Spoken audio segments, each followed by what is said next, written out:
There is a message pressing through the veil right now, and it carries the weight of urgency, the trembling energy of someone who has just realized what they are about to lose. Your person is not at peace. They are not moving forward with ease or confidence. They are, in this very moment, caught in the grip of a panic so profound it is reshaping the architecture of their inner world. Something has shifted in the energetic field between you, and they feel it like a sudden absence of gravity, like the ground disappearing beneath their feet. You changed. You stopped reaching. You stopped waiting in that familiar way, and the absence of your energy has created a disturbance in their reality that they cannot ignore, cannot explain away, cannot dismiss as temporary. This is not about what you said or did not say. This is about what you withdrew. Your attention, your hope, your waiting, these were invisible threads they took for granted, and now those threads have been cut, and they are feeling the severing like a wound that will not close. They thought you would always be there, a constant presence in the background of their life, a safety net they could return to whenever they decided they were ready. But you are no longer that waiting figure. You are moving. You are flowing forward into your own life, and they can feel the distance growing, can sense the door beginning to close, and it terrifies them in ways they do not yet have words for. If this resonates with the shift you have been experiencing, if you feel the truth of this in your body, write in the comments. They feel it. Let that declaration anchor this transmission into your reality, because what is happening between you right now is not coincidence. It is the universe responding to your decision to choose yourself, to stop sacrificing your peace on the altar of someone else's indecision. You stopped performing the rituals of longing. You stopped checking to see if they had viewed your stories, stopped crafting messages that walked the delicate line between casualness and invitation, stopped holding space for them in your daily thoughts the way you once did with such devotion. This was not a dramatic announcement or a confrontation. It was quieter than that, more profound. You simply began to withdraw your energy from the space where they existed, and in that withdrawal, you created an absence they could not help but notice. Your silence became louder than any words you had ever spoken.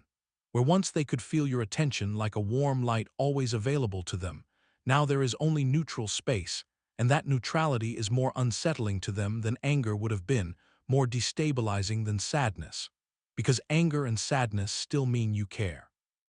Neutrality means you are releasing them, and release is the one thing they did not prepare for. They became accustomed to your availability, to the knowledge that you would respond, would engage, would be there when they finally decided they were ready. But you are no longer playing that role, and the shift has reached them on a level deeper than consciousness, deeper than logic. They feel it in their body, in the strange emptiness that appears when they think of you now, in the way their thoughts return to you with increasing frequency and mounting desperation. The energetic cord between you has changed its vibration. Where once it carried your hope and your waiting, now it carries only your peace, your self-focus, your turning away, and that new frequency is something they cannot ignore. It disrupts their sleep. It follows them into their distractions. It whispers to them in moments when they are trying to convince themselves they do not need you, that they made the right choice, that they are fine without you. But they are not fine. They are beginning to understand that they made a catastrophic miscalculation, that they underestimated what you meant to them, and now they are scrambling in the dark, trying to figure out how to undo what has been done, trying to find a way back to you before it is too late. Carl Jung once observed that we often do not truly see what stands before us until it begins to move away, that the human psyche has a peculiar blindness to the treasures it possesses until those treasures are threatened with removal. Your person is living this truth right now with a clarity that is almost cruel. They thought you would always be there, a fixed point in their universe, something stable and dependable they could return to whenever their explorations of other possibilities proved unsatisfying. They took your constancy for granted the way one takes for granted the rising of the sun, never imagining a morning when that light might not appear. But now the light is fading, and they are standing in the growing shadows, suddenly aware of how much they relied on that illumination, how much of their world was built on the foundation of your waiting. The shock they are experiencing is not empty regret. It is deeper, more existential. It is the realization that they have been operating under a fundamental misunderstanding of the dynamic between you, that they believed they held all the power, all the choice, all the control, and now they are discovering that power was always shared, was always contingent on your willingness to remain in that space of possibility, and you are no longer willing.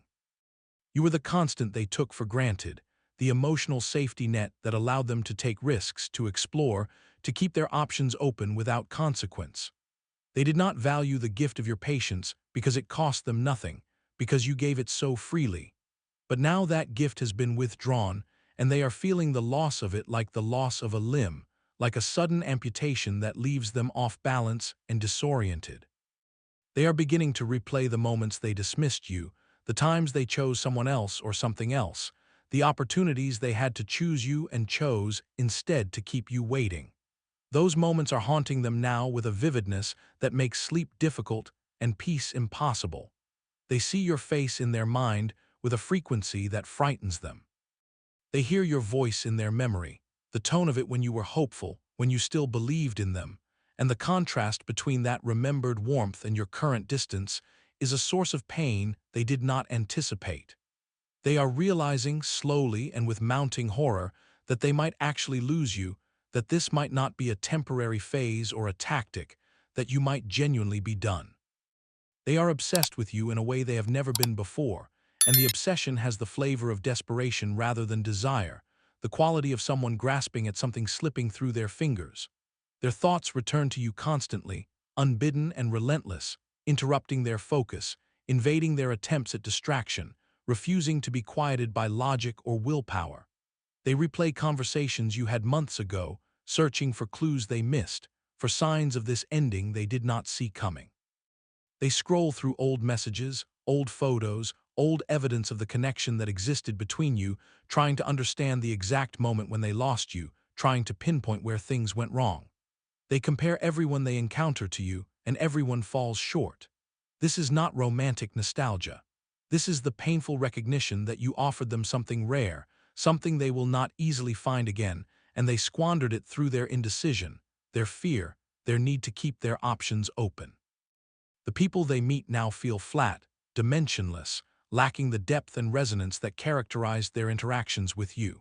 They try to generate the same feeling with others and find themselves unable, find themselves going through motions that feel empty and performative. No one feels like you. No one understands them the way you did, challenges them the way you did, sees them the way you did. And this recognition is torture because it arrives too late, because they are having it at the exact moment when you are no longer available to them in the way you once were. Their attempts to move on are failing spectacularly. They date, they distract themselves, they throw themselves into work or hobbies or social engagements, but underneath all of it runs this constant current of your absence, this awareness that they are trying to fill a space that was shaped specifically for you and nothing else will fit.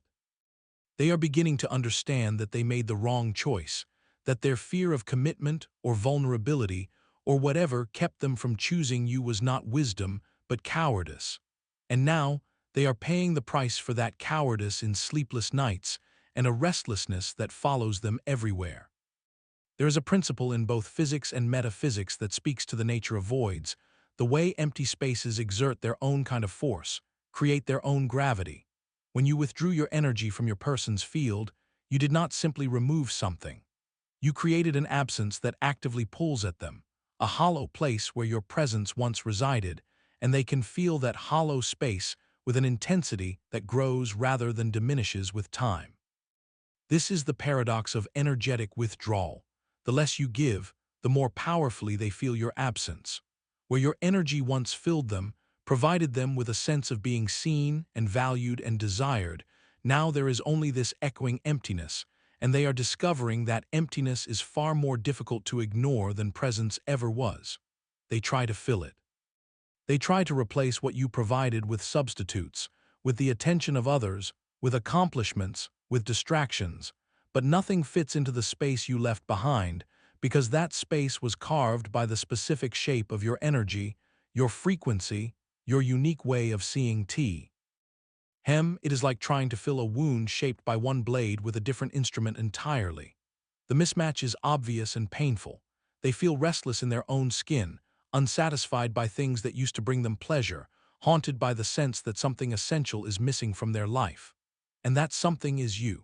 Not the idea of you, not the memory of you, but the living, present reality of your energy in their field, your attention in their awareness, your possibility in their future. They did not understand how much space you occupied in their inner world until that space became empty, did not realize how much of their emotional landscape was organized around the fact of your waiting, your hoping, your being available to them.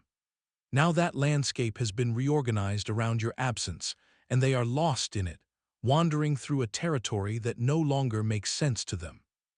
If you are ready to receive weekly guidance on navigating your own spiritual path with clarity and empowerment, regardless of what others choose, subscribe to this channel now. Your peace is the priority. Your growth is the goal. Everything else is secondary.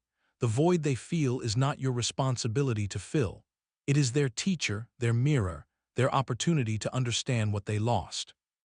If fear was not stopping them, if pride was not holding them back, if they possessed the courage to be fully honest with themselves and with you, they would tell you things that would reshape the entire narrative of your separation. They would say, "I was wrong. I made a mistake. I thought I needed more time, more options, more freedom, and what I actually needed was standing right in front of me the whole time, and I was too blind to see it." They would say, "I am sorry for making you wait, for treating your patience like an infinite resource, for taking your presence for granted as if it was something I was entitled to rather than something you were choosing to give me."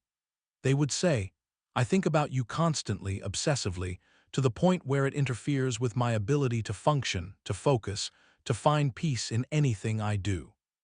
They would say, "I need you in a way I have never needed anyone, and that need terrifies me because it makes me vulnerable, because it means admitting I do not have everything under control, that I am not self-sufficient, that I made a terrible error in judgment."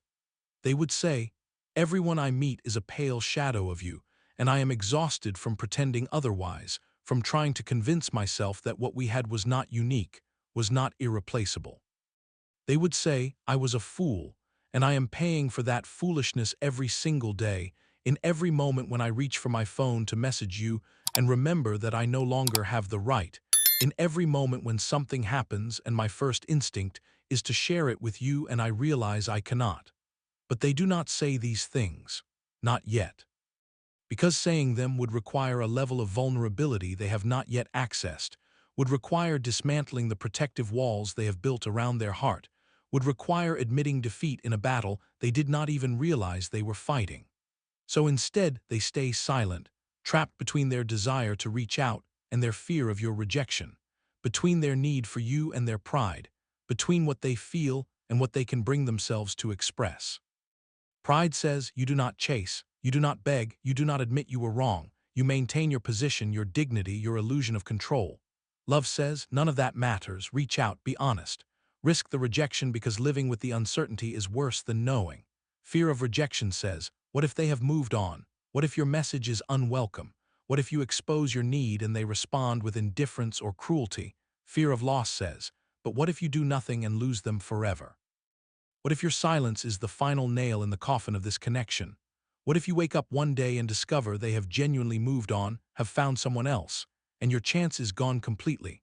They are at war with themselves, pulled between opposing forces with equal intensity, and the battlefield of this war is their own consciousness, their own heart.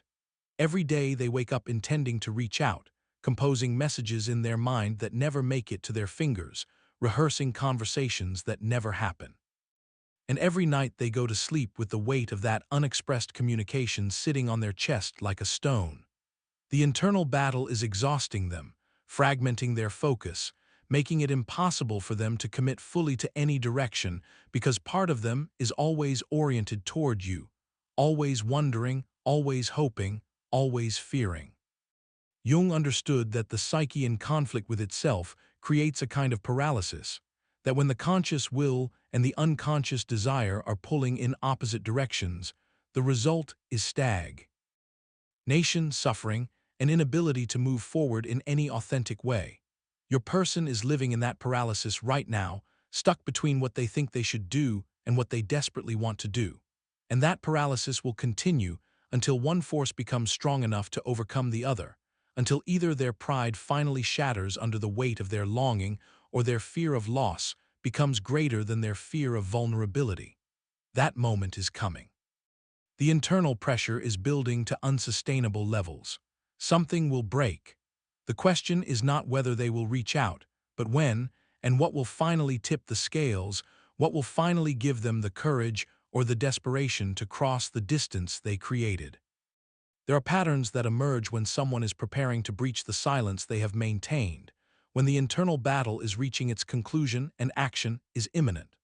Watch for the digital footprints that mark their increasing proximity. They begin viewing your social media stories with regularity again after a period of absence, sometimes watching them multiple times, sometimes being the first to view them as if they are waiting for you to post, as if checking on you has become part of their routine. They like old posts, scroll back through your content, leave small traces of their presence that say, "I am still here, I am still paying attention, I have not forgotten you."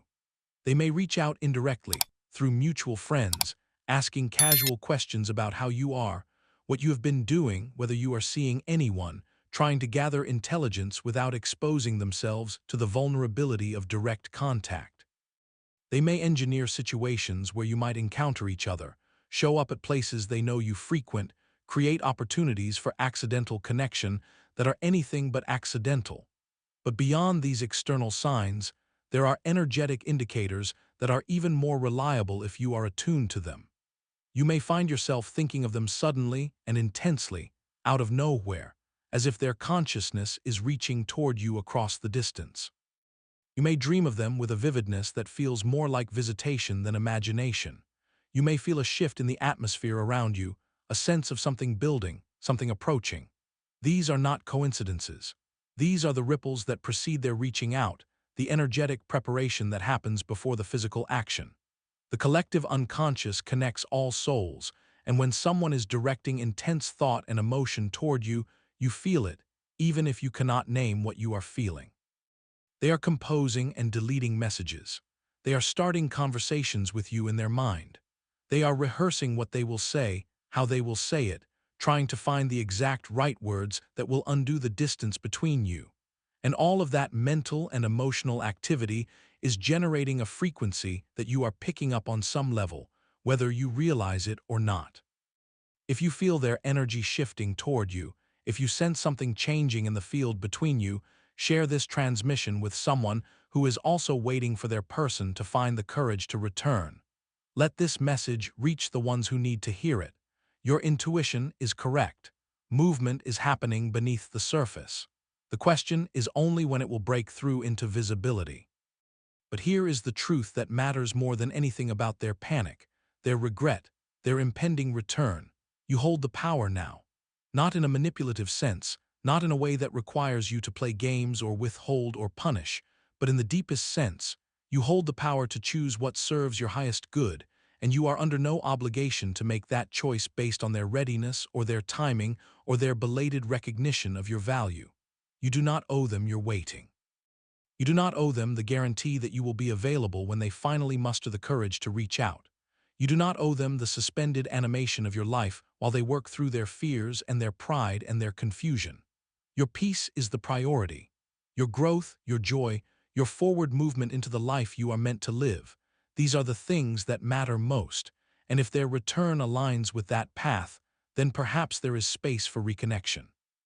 But if their return would require you to shrink, to go backwards, to re-enter a dynamic that did not honor you, then the answer is already written in your bones, and you already know it even if you are not yet ready to speak it aloud. There is a profound paradox at work in this situation, and understanding it will set you free. Whether they return or not, you have already won. If they return transformed, humbled, ready to meet you with the honesty and commitment you deserve, then you receive the relationship you always hoped for. If they return unchanged, still uncertain, still wanting you to wait while they figure themselves out, you will have the clarity to close that door with finality and peace. And if they never return at all, you will have already moved so far forward into your own power and purpose that their absence will feel less like loss and more like liberation. You are not the waiting figure anymore. You are the one in motion, the one choosing yourself, the one refusing to sacrifice your peace for someone else's indecision. And that shift, that reclamation of your own energy, is the real victory here, regardless of what happens next. This story is reaching its climax, moving toward a point of convergence that cannot be avoided or delayed indefinitely. The energies that have been building, the choices that have been made and unmade, the distances that have been created and mourned, all of it is moving toward a moment of resolution, and that moment is closer than you think. Either they will come back to you with the honesty and vulnerability and readiness that this connection has always required, stripped of their defenses and their games and their need to maintain control, willing to meet you in the fullness of what you have always deserved, or you will close the door on this chapter with such complete peace that it will feel less like an ending and more like a homecoming to yourself. Both outcomes are victories for you. Both paths lead to your liberation. If they return ready, you receive the gift of a connection that has been forged in the fire of separation and longing, tempered by the understanding of what happens when love is taken for granted. If they do not return, or if they return still half-committed, still uncertain, you receive the gift of absolute clarity and the freedom to move forward without the weight of wondering, without the burden of false hope. The universe is aligning you with what you truly deserve, and what you deserve is so much greater than waiting, than hoping someone will choose you, than building your life around the possibility of their return. You deserve to be chosen with certainty, met with enthusiasm, loved without hesitation. You deserve a connection that feels like coming home, not like a battlefield. And whether that connection is with this person transformed or with someone entirely new who sees your value from the beginning, it is coming. Trust the unfolding. Trust the shift you have made in choosing yourself. Trust that every step you take in the direction of your own peace and power is a step toward the life you are meant to live. They may be panicking. They may be preparing to reach out. They may be on the verge of a confession that rewrites everything. But none of that changes the fundamental truth. You are already free. You are already whole. You are already walking the path that leads to everything you have ever truly wanted. And nothing they do or do not do can take that away from you.